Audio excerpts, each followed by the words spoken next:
Hello, everybody. Welcome back to another episode of the Up Your Brave live stream series. I'm your host, Natalie Cutler-Welsh, speaker, author, impact entrepreneur, and mother of 3 gorgeous children who are currently upstairs, hopefully doing their home learning. So I hope you guys are having a great time today. And we are aiming to give you a couple of tips, maybe some stories and some insights about how you can stay well during times of challenge. Now, we're certainly facing a pretty massive time of challenge right now for the Kiwis. I think we're into week 4 of lockdown as such. And I think that for some people, it's going to be a really hard time. For some people, it'll be quite a lovely time, I imagine.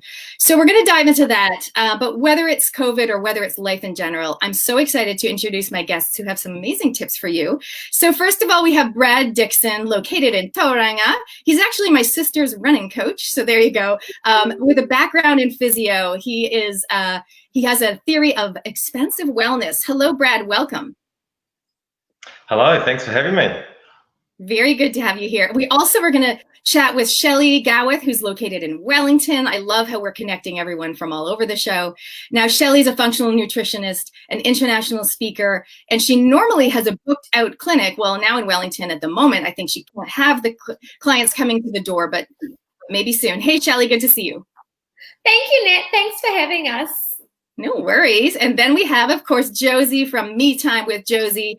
What I love about Josie is, first of all, I love her accent, so you're going to love that too. But Josie has so many great things that people can do. We know we need to have more me time. We know that intellectually, but it's like, how do we actually make that happen? So Josie's going to share that kind of stuff with us today. Hi, Josie. Hi, guys. Thank you for having me here. Yay. Love that accent. Okay, so let's go to Brad first. So Brad, I would love it if you could share with us a little bit more of your backstory in terms of wellness and then dive into your first tip.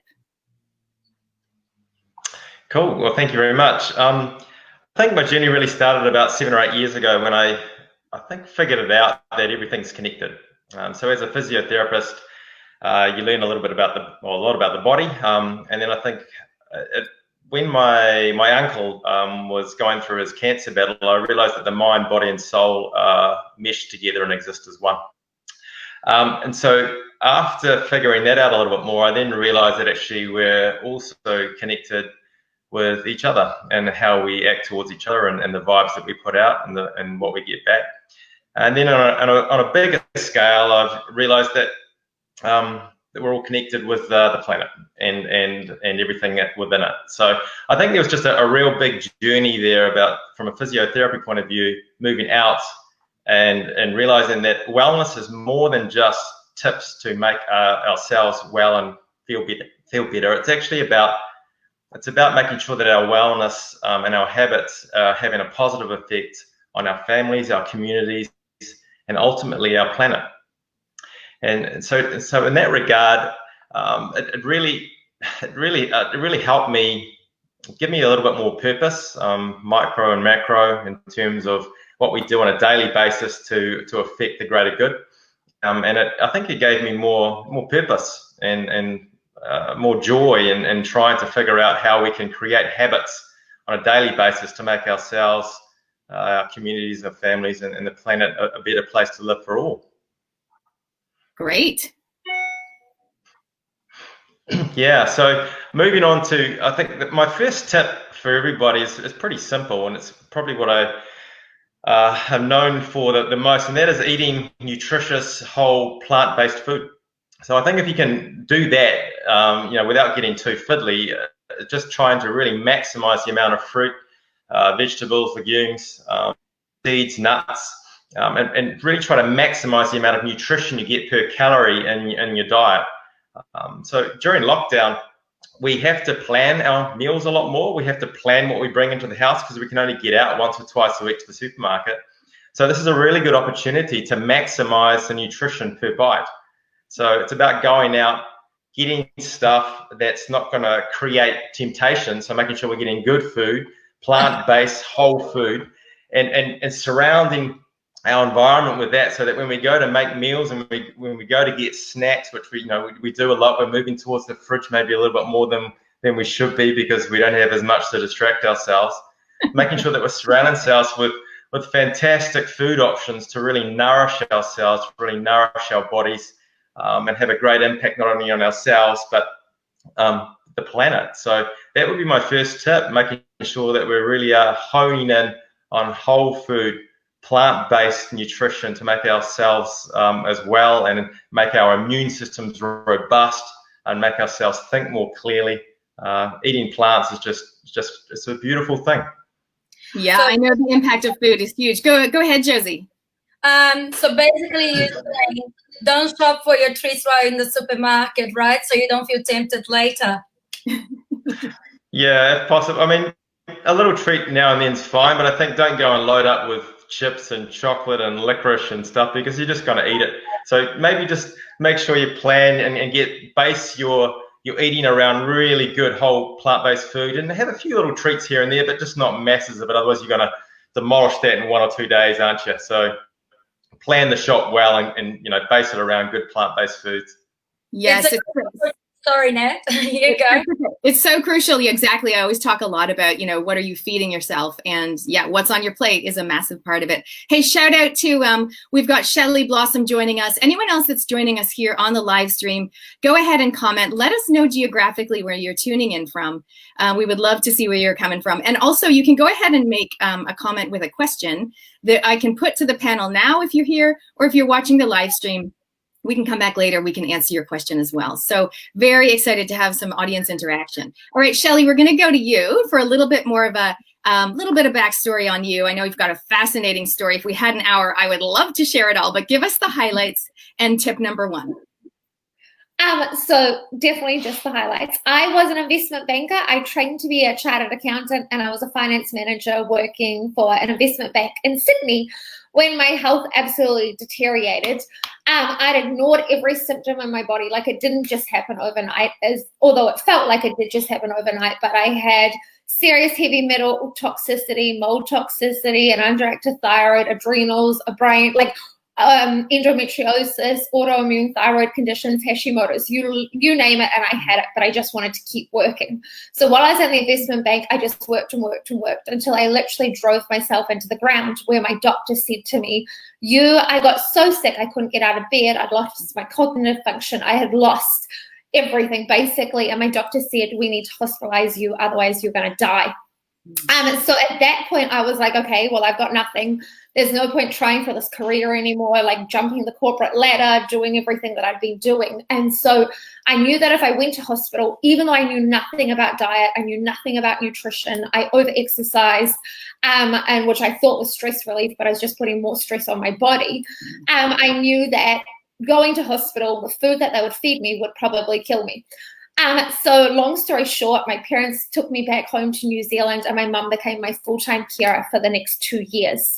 Once again, I saw every specialist, everybody. Being an investment banker, you throw money at a condition. So I threw money at the top experts. I threw money at anything and everything that I could possibly do to get myself better, because my dream was not to die. It was actually to get married, have children, have a successful career. And I was too young to give that up. So I threw money at everything, and I wasn't really getting results. I needed to be carried by my dad to the bathroom. I would sleep for 23 and a half hours a day. And my parents would wake me for meals, and I was getting sicker because my sister, who's an ICU nurse, was like, somebody can't sleep all day without moving their body. So that was creating all these other problems. And so about 10 months into it, my doctor in Wellington said, have you even thought, he gave me Nora Gagaujis' book to give to my mum, because it was like a textbook for me at the time. Like, I couldn't even read anymore. And so she was like, okay, my mum was like, let's give this food thing a go. Let's try bone broth. I love this, Brad. Fermented foods. And so that's all we did at that time. That was all we knew to do. And so with that, I could now stay awake for 2 hours. So from that little point, I realized the power in food, and I realized the power in nutrition. And so from that, I then was like, I'm going to get myself better. I've thrown money at all these other professionals that haven't been able to. I picked up things along the way, and I'm not trying to say that it wasn't helpful. It was useful, but it wasn't. I was still in bed. It wasn't getting me back my life, and it wasn't getting me back my results. So that's when I started studying. I found functional nutrition. I found it in the States, and I knew that I needed functional labs, which just means I didn't want to know whether I was sick or not, which is what the doctors were measuring. I wanted to know what was happening with my gut bacteria. I wanted to know if I had parasites, if I had fungus, if I had mold, if I had yeast. I wanted to know like the details of everything that my body was broken. And so I wanted to know why it was broken and how to fix it all. And so that's what I did. I started with one system at a time in our bodies, in my body, correcting it. And working out why it had broken and why it wasn't working and what support it needed and food-wise, and if I was eating foods that were causing me inflammation and I was sensitive to. So I went through every single layer. Being the investment banker, I love a good process and a good procedure. So I just treated myself like a good spreadsheet, and I nutted down each layer, what was out of balance and what wasn't working and how I needed to fix it. So I never expected, like I thought that I'd go back into investment banking. Like I never wanted to leave the corporate world, and I wouldn't have left it if it wasn't for my health. But the whole time I was sick for those 2 years, I thought to myself, if I can just help one person, this whole journey has been worth it. So towards the end, as I was getting better and I was studying and getting more into my study and nutrition and stuff, I had one person that was really sick, a mum of 2 kids. And so she said, look, I don't really care how qualified you are or not qualified, just get me better. Like I need to be able to like look after my family again. And so I said, look, I don't really know if I can help you. Like I helped myself, but maybe that was just a fluke and I've done this study, but I'll give it a go. And from that one person turned into the next and turned into the next, which turned into a fully very successful business where I've had the honor and the privilege of being able to help so many more people so that they never end up where I ended up. So that's the quick health story. My number one. That's an extended intro, but I love it. I didn't want to stop you because it's such an important part of what you do and why you're doing it. But yeah, let's get into the tip. The number one tip is Nat gave you a spoiler in terms of she said about sipping on water through a straw. But what I see in clinic, and there's only been about, of all the hundreds of people that I've seen, there's only about 2 people that are actually drinking the right amount of water for their bodies. And so being the investment banker, we love a good formula. So the quickest way to work out baseline how much you need water-wise for your body, and it's really important right now with boosting your immune system, flushing through viruses, just the winter flu, to get your hydration up. And so a lot of people think that caffeine, like coffee and tea, are actually helping you get hydrated. This is not part of the formula. So your baseline formula is your body weight divided by 30, plus adding back in for any caffeinated drinks, wine you're drinking, any fizzy drinks you're drinking. And if you're exercising, you also need to add back in the amount that you're sweating out. So that's the quick, easy formula, but you want to be, 2 things with your water is the quality of the water as well, but you want to be sipping it. Not a lot of us get taught that there's a technique to how we drink our water, but see, there Nat is, she's the perfect poster child for it. There we go. So that's my tip. Okay, but tell us why the sipping is so important, because this is I didn't want to tell that. Okay, so the thing in our bodies is when we gulp our water, and I was a huge gulper because I was like all about efficiency, the only thing we're doing is flushing it straight through our bodies, because what we're actually trying to hydrate is our tiny little cells in our bodies. Our bodies are just made up of these small cells. So when you gulp your water, lots of people say to me, oh, but I need to go to the toilet like half an hour later or an hour later. Yeah, of course you do, because your poor kidneys and your liver are working overtime to flush that out, to detoxify. Like that's what your kidneys and liver are. They're filters. So they filter out that water. So you're putting pressure and inflammation on 2 crucial organs. So to actually get hydrated, you need to be sipping your water, no gulping. Love it. Okay, so good. And there you go. So ever since Shelly told me that, I started using a straw. So there you go. Very simple, but so crucial. Okay, we're going to go to Josie. Josie, give us a quicker intro than Shelly. Give us a little bit of intro on you and one of your first tips. That would be great. I am just amazed about the things that I'm learning. We are what we eat, and sipping water through a straw. That explains why I pee so much at night. Okay, a quick intro about me. I am originally from Brazil and I'm mother of 2. I'm a teacher and I have a busy life because I want to talk to people about and empower moms about me time and how important it is. Reason why, when I became a mom, I wanted to be a superwoman. I wanted to show that I had all together. I always have my makeup done and looking exhausted. I didn't rest when my baby rested. I was super busy cleaning my house, making sure it was spotless, baking to be that perfect mom that you see on Pinterest or in movies. That's unrealistic.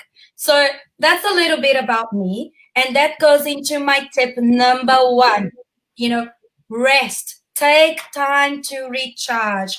I know that can be busy when you're in quarantine or quarantine, isolation with 2 or 3 kids at home. But I think making a schedule is important. And your children also wants to have me time. And when they get that me time, grab it with your 2 hands and have your me time too. So let's say the reward for the day for your child is to watch a movie that they have been wanting or to play a game. My kids, for example, like to draw. So it's following an instruction in how to draw on their pads and they're drawing on a book. So that when they're doing that, go to your room, make yourself that nice tea, grab yourself that nice drink that you have been wanting with your straw so you can sip it, and go rest. Okay, go watch that something that you have been wanting to watch. It doesn't need to wait until your kids are on bed. Okay, have little me times throughout of the day. That would be my number 1 tip. And such a relevant tip, particularly now, those of us that are in lockdown and we have other people in our face and in our space. It is so important to make sure that we have our own me time. And particularly, I know my friends that are more introverted, they found it really hard because there's 24/7, there's people around them, and it's very, very draining. But I think everybody does need me time. Those of you that know me from back in the day, I originally started as a parenting author and podcaster. Our book, of course, is called If Only They Told Me. And it's interesting looking back at this, Josie, because I definitely was in that place of lack at this time. I was like, oh, I can't even go to the toilet by myself. That kind of motherhood martyrdom mode, what I like to call it now. And I feel like a lot of it is because I felt like I just didn't have any me time. But the problem was you have to make it happen. You can't just expect someone to say, like, now is your me time. So very, very important, crucial tip. So shout out to the people that are joining us. We've got Diane from Auckland, Trish Martin from Auckland. Mark Ward is asking, Shelley, small amount of salt or sugar-free electrolytes in water? Mark, I'm glad you said sugar-free. So your biggest electrolyte is sodium, so salt in the first place. So if you want to do it at home, which is the easiest at the moment, adding some salt, lemon, or lime to your water is a great electrolyte mix in the first place. But not everyone always needs electrolytes. So you can actually have too much sodium in your body. So I always teach simple tests that you can test at home, or you can get a blood test to check your electrolyte levels before you start adding anything to your water. Another quick, easy one is coconut water is a good electrolyte that you can use too, rather than having to buy electrolyte mixes. Nice. So add that to your grocery list if you're doing online shopping. All right, we're going to go to Brad for tip number 2. And later on today, you guys, I'm going to try something new where I'm going to get the guests to tell me what's cool about you. So they're going to tell us one thing that's cool about them. So make sure I don't forget. This is a new thing I'm doing. Okay, Brad, tip number 2. Yeah, I think tip number 2 is a little bit about proactivity. So making sure that first thing in the morning, but especially that first 60 minutes, that you stay away from social media. You stay away from screens. So get up and have some time with yourself. Now, this can take on many forms, and I talk to my athletes about this a lot.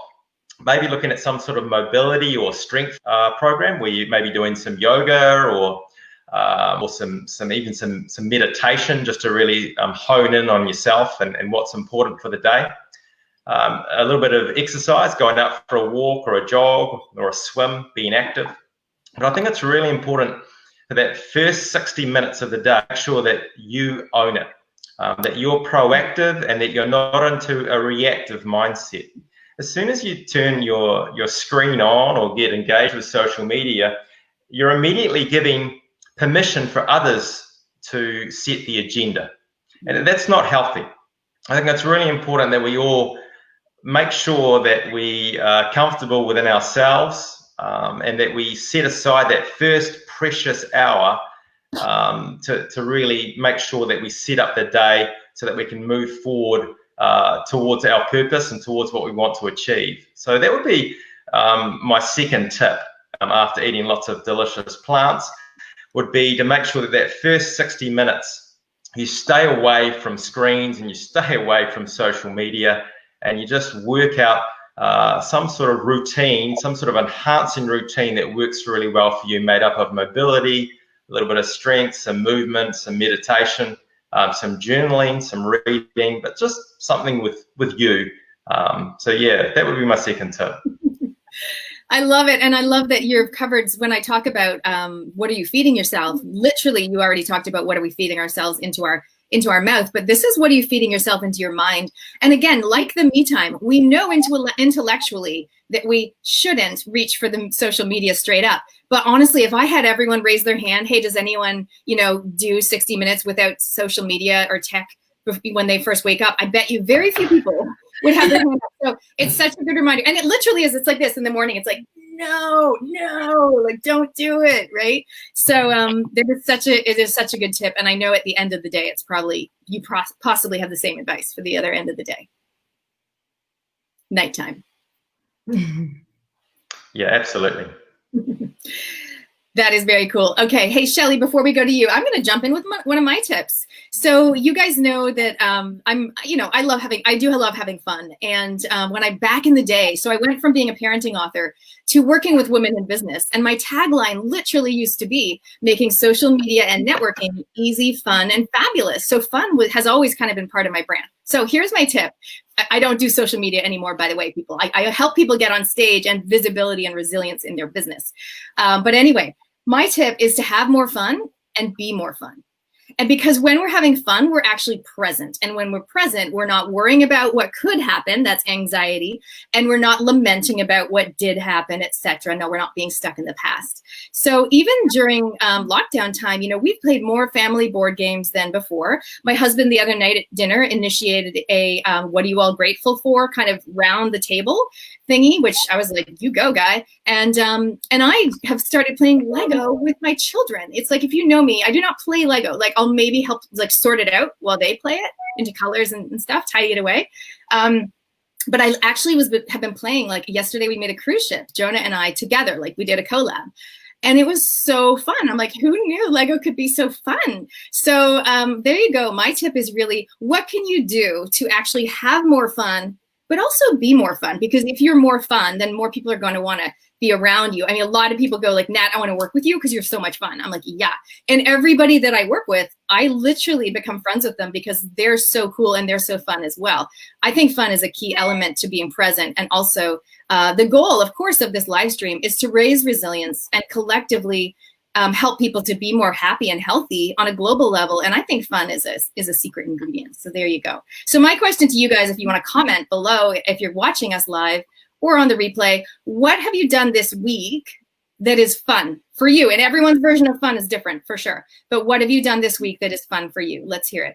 Angela Smith, thank you for joining us. She's like really excited to try the straw tip. Okay, Shelly, let's go to you for tip number 2.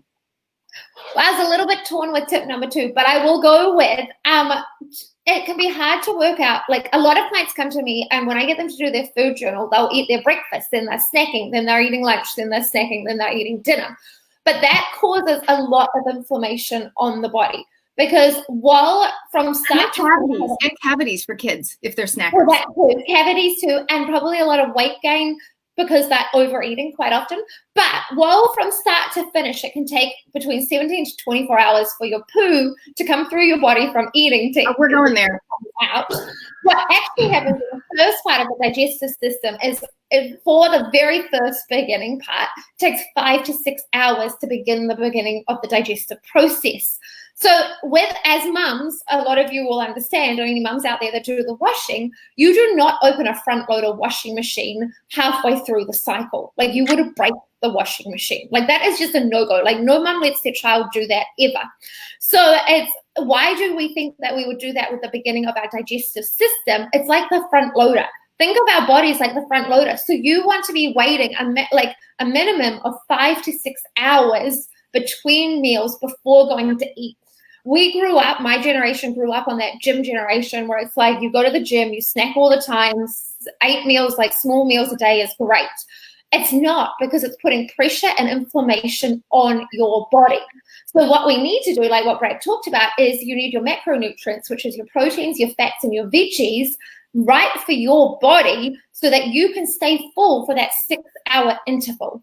Yes, occasionally have a snack because you're out with your family, you're having fun, you want to, but that's an occasional thing. That's not going to totally inflame you and derail you, but you do need to be working out, planning, like Brad said, but making sure you've got that 5 to 6 hour gap between meals. That is key, and making sure that you're full, you feel satisfied, you feel nourished for that time. So it's not depriving you, it's not starving you, but working out your macronutrients so that you stay full, you stay satisfied, you have great brain function, you have great energy, but between your meals. So that's the structure. You can go more if you want, but you definitely need a minimum of 5 to 6 hours because that's how we're physiologically designed.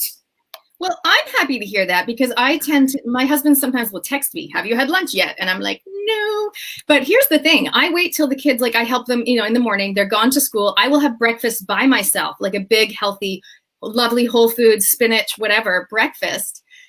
Like that'll really, serve me well. And then I don't eat lunch till the kids come home at 3 p.m. And while they're having their after school snack, I'm having lunch with them. And I like that, but so that makes me feel good about that. I'm leaving that big hour break and I'm just working the whole time, which I love doing. Great. Amazing. All right, Josie, let's go to you for tip number 2. All right. Just before I jump into my tip, I have a question. What if you want to chuck something in that wash machine because you're feeling a little bit snackish, you're a little bit hungry? What could you put it in there that won't cause that much inflammation and damage to your wash machine? Well, the real question is, why are you feeling hungry? You've obviously not got your proteins, your fats right for your body. So it's an optional extra, but you should never be feeling hungry between your meals. So you might do it for the ritual of the family or the friend group or whatever you're doing. But the question is always look to the deeper, the root cause, and go, but why am I hungry? What happened at breakfast or what happened at lunch? Did I not have my normal amount of fats that I normally have, my plant-based, whatever it is, for me to be hungry? So it's asking the additional question of what do I need to change so to learn about my body. Hey, I'd love to actually ask Brad to chime in here if he wants to. I know you do a lot with nutrition.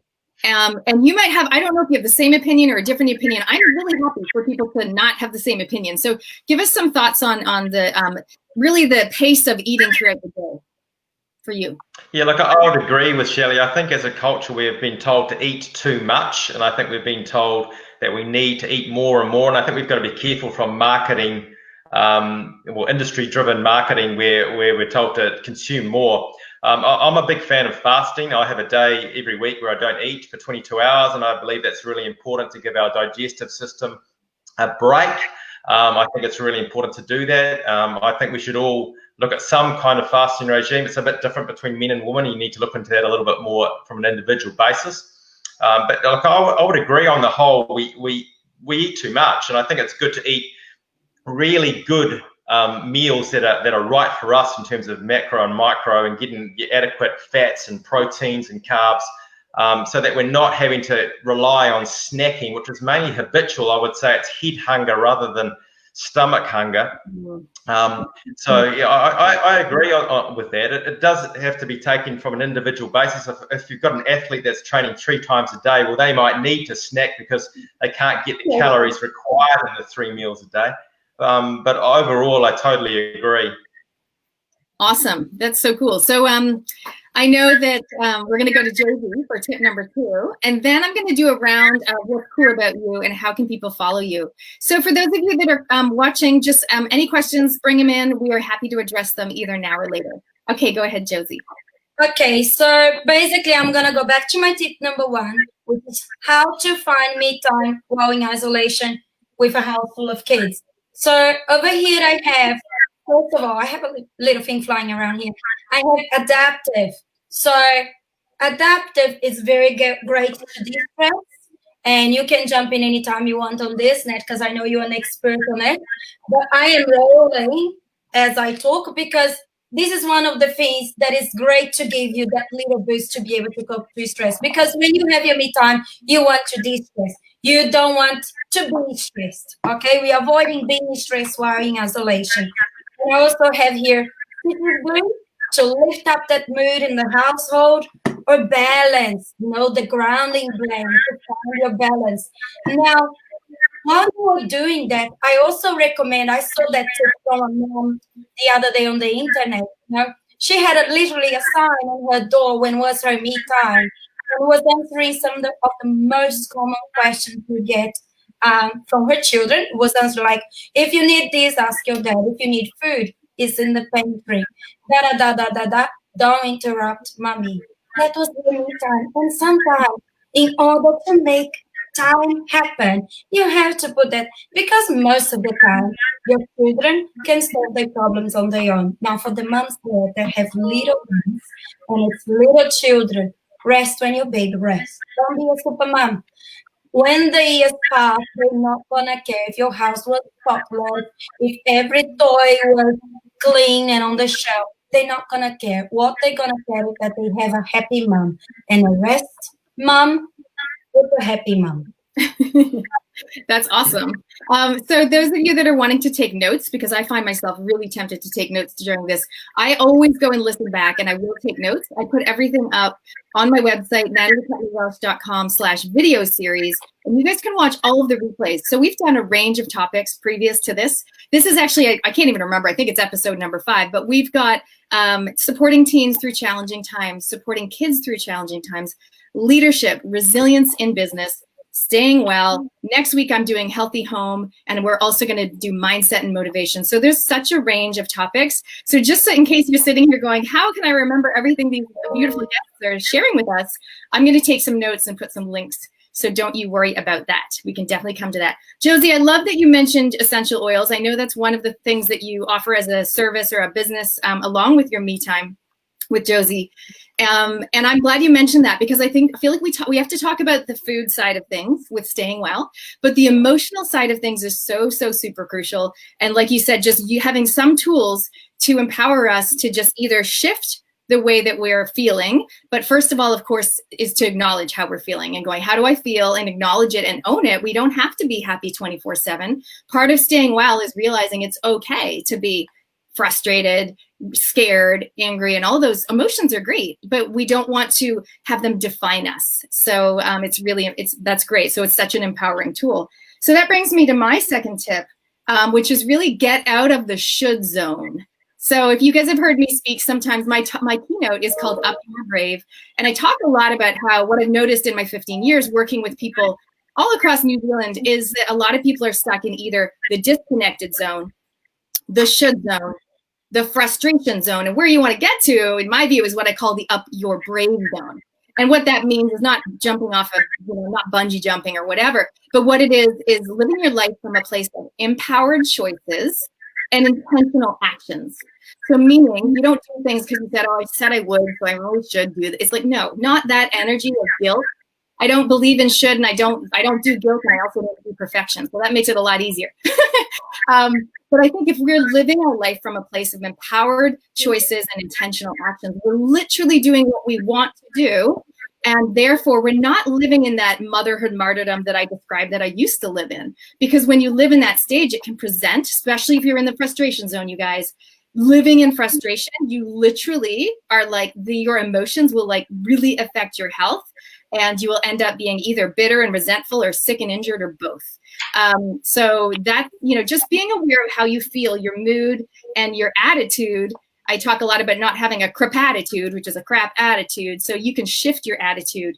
And so by focusing on what is working well, doing your gratitudes, there's lots of things you can do. So that's my tip really, is get out of the should zone as much as you, and the frustration zone. Live your life as much as you can in the Up Your Brave zone. I can help you with that if you don't know how. Okay, I'd love to finish up with a little round of what's cool about you. So I love reading. Now and then I'll read books that aren't business books, but I do read a lot of business books. I'm reading one about millionaire success habits, and he talked about asking someone, what's cool about you? So the reason this is such an interesting question is he found that when he asked people, what's cool about you? And they started talking like, oh, I did this and I know how to do that. And I've been to this place. Their confidence started rising. And when your confidence is up, you generally feel more content and happier and more fulfilled, and you're more well. So I'm going to add this to my live stream series. It's something I do with my clients as well, but it's like, what is cool about you? So guys, get ready, you guys, for answering this question. So yeah, like share with us. I'll start kick it off. So what's cool about me is that when I was little, I used to want to own a pet shop. I loved animals, and I'm a dog geek. Like, show me any dog, I can tell you what breed it is. Even if it's like a hybrid, I can tell you, oh, that's like a Japanese Spitz crossed with a pug or whatever. Not that they would cross those two, but I really am like a dog geek. So this is something you probably didn't know about me. Going to you, Brad, what is cool about you? I think one thing that's cool about me, well, it's cool. This might be cool to some triathlon geeks out there, but when I was 23, I managed to qualify for the Hawaiian Ironman, which is the World Championships of Ironman in Hawaii. So that was a really cool time in my life where I got to do something early on in my triathlon career that I didn't think I'd probably get to do. So that's something that I'm pretty proud of, and I think is a cool thing to have done. And do you think that is part of what led you to where you are? Because you do work with athletes and elite athletes and things like that. And also, where can people find you on social media or on your website as well, please? Yeah, so first of all, I do think it helped get to where I am today. Along the journey, back then I was so results focused and so competitive that I think I lost sight of why I was doing it. I now run and do triathlons and swim because of the pure joy and because it makes me a better husband and father and human being. And therefore, I've really taken the pressure and anxiety out of the activity, and I'm actually doing better from a performance point of view. So it really has helped me sort of move to where I am now. Now, if people want to get in touch and connect, I'm on Facebook with EverFit Coach. I'm on Instagram, that's at EverFit Coach. I've also got a YouTube channel, EverFit, which has some videos of me talking about expansive wellness and a few exercises and yoga routines that I do after cycling and running. So you can connect with me there on YouTube. And then just through my website, which is everfit.co.nz. So I'm really keen to connect with people if you want to talk a little bit more about how to become well, and then also how to help the planet become well at the same time. I'm really keen to align those two things, so I think that's what the world needs, especially through this great pause that we're all going through at the moment. Yeah, and I know that, Brad, you also are doing a fundraiser at the moment, or you did something to raise some money. Can you tell us about that? I'll put the link as well. Yeah, absolutely. So the link I think is included, but I was really I felt angry and sad all at the same time when I heard that Women's Refuge was going through some really tough times through this lockdown. They had so much need for their service due to women and children being the victims of domestic violence, and it really broke my heart.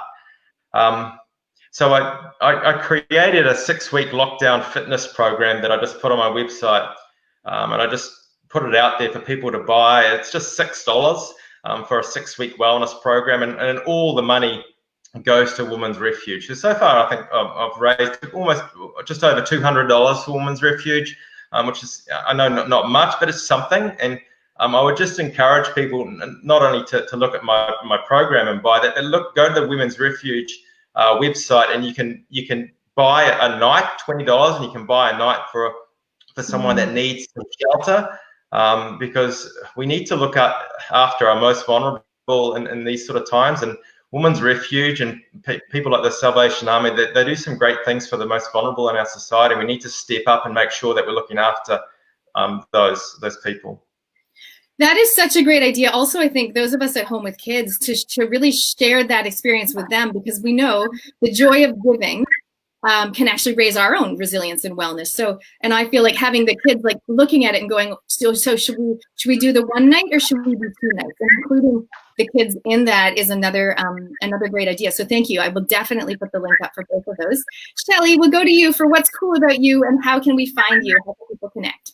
Brad, I have to say, I totally agree with you. Firstly, that was what broke my heart too, where I was just like, those organizations are so sad. So when I looked into it and saw that they were doing the nights and stuff, I'm totally with you. And just how easy it is for us to be able to help these. Like, we literally just have to go online, either buy your program, we get something for free, like a gift, or we just put it in our credit card and we can buy nights for these people, like these women and children. So I was blown away. But the thing about me that lots of people don't know is in my first degree, I did double majors, and one of my majors was in art history. And one of the things this side that I actually majored in was New Zealand art. So I'm really passionate about it. And so I've got a Dick Frizzle behind me that always makes me laugh because it's off the New Zealand Edmonds cooking book, Afghan recipe. I haven't eaten Afghan since my whole journey to wellness, and there would be never 2 cups of sugar or whatever, anything that I make now. But so I majored in art history, and so I absolutely love going to art auctions, going to galleries all around the world, and that's my passion. Love it. Cool. I love finding out this new cool stuff. I didn't even know that about you. Okay, where can we find you online? So my website, which is www.shellygarwith.com, and then Instagram, Facebook, and YouTube, and that's Shelly Garwith Functional Nutrition. Amazing. I will put the links, of course, you guys. All right, let's go to you, Josie, for what's cool about you and how can we connect with you online? Oh, well, I think I would say I like to have fun. I like to try new things. So last year, like Brad, you were into fitness. Last year, I tried a bikini competition. I had a friend of mine that came to me and say, it's about 4 months away. And I was like, I always wanted to look good in a bikini. Why not? Let's try this. And it was the hardest work I have ever done, working out twice a day, putting a lot of effort to transform what I was into the shape that it could be up on the stage. And I loved it. And after isolation is out, I want to try this again.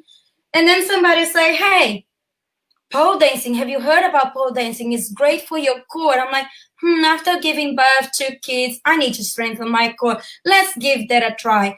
I had bruises in places that you shouldn't have, but it was so much fun. So I like to incorporate things in my day that is out of my comfort zone, and it's fun. And I normally could say that I'm a yes person because I like to give it a go.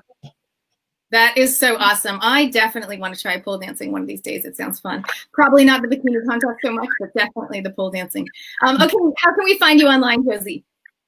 You guys can find me on my Facebook group, which is Me Time with Josie, or my Facebook page, same name, Me Time with Josie, Instagram, same name, or in my website if you're if you're needing some help in how to find at Me Time and to structure your day, I'm your girl. So amazing. Time. Awesome. Thank you so much. All right, you guys, that's our time. Thank you so much to our gorgeous guests. Thanks, you guys, for joining us today. Thank you, Nat, for having us. It's been totally amazing. It's been totally amazing to have you guys on the show. And for those of you watching, please check out the upcoming episodes. I've got a special secret surprise guest coming in next week on Tuesday. I will keep you in the loop as to who that might be. And we'll see you next time. Until then, remember to up your brave, say what you want, and make it happen. See you guys.